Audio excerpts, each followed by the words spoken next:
आज हम आपके सामने लाने जा रहे हैं 14 अगस्त की रात का वो सच जिसे हर भारतीय जानना चाहेगा।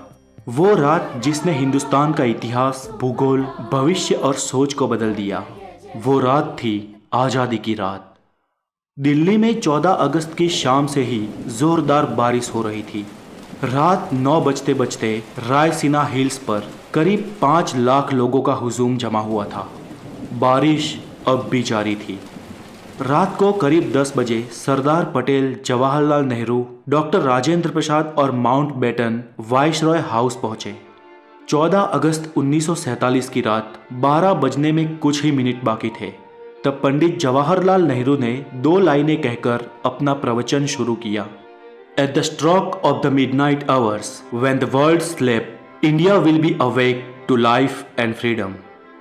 चंद ही मिनटों में 12 बजे और 15 अगस्त का ये दिन भारत के लिए खुशियां लेकर आया।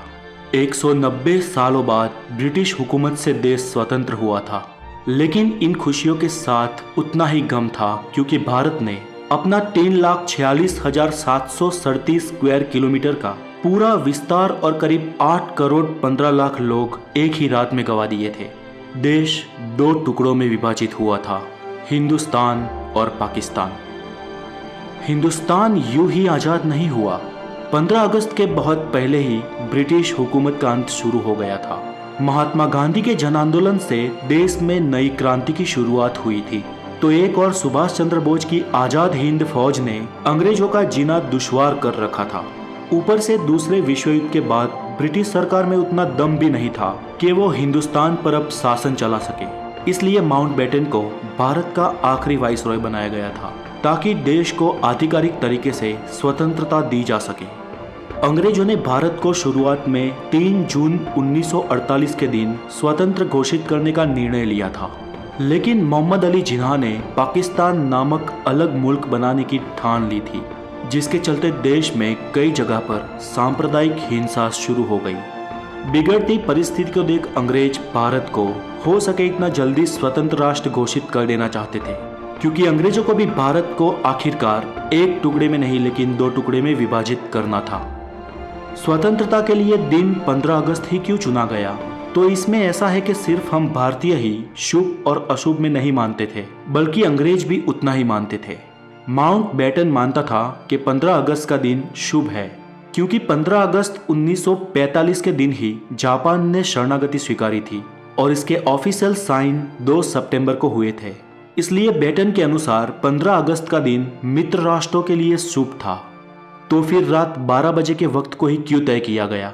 तो इसके लिए भारतीय ज्योतिषियों का मानना था कि वो वक्त देश की स्वतंत्रता के लिए शुभ है। तय किया गया था कि पंडित नेहरू को अपनी स्पीच रात 12 बजे से पहले ही समाप्त कर देनी है और रात 12 बजे शंखनाद के साथ भारतीय लोकतंत्र की शुरुआत होगी। ठीक वैसा ही हुआ। 15 अगस्त की सुबह 8:30 पर पंडित नेहरू और उनके कैबिनेट ने पद और गोपनीयता की शपथ ली। रात की लगातार बारिश के बाद सुबह आसमान बिल्कुल साफ था। लोग बेसब्री से इंतजार कर रहे थे आजाद भारत के तिरंगे को लहराते हुए अपनी आंखों से देखने का। देश के तिरंगे को सबसे पहले जवाहरलाल नेहरू ने रात को 12 बजे ही पार्लियामेंट सेंट्रल हॉल में लहराया था और दूसरी बार सुबह 8:30 पर भव्य राष्ट्रध्वज को जनता के सामने ब्रिटिश राष्ट्रध्वज को उतारकर लहराया गया।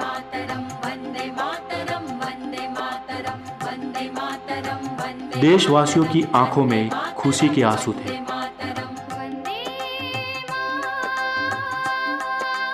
आजादी के बाद 15 अगस्त के दिन ही एक साथ अंग्रेजों ने देश को नहीं छोड़ा। आजाद भारत के कुछ आला अफसर भी कुछ समय तक अंग्रेज ही रहे।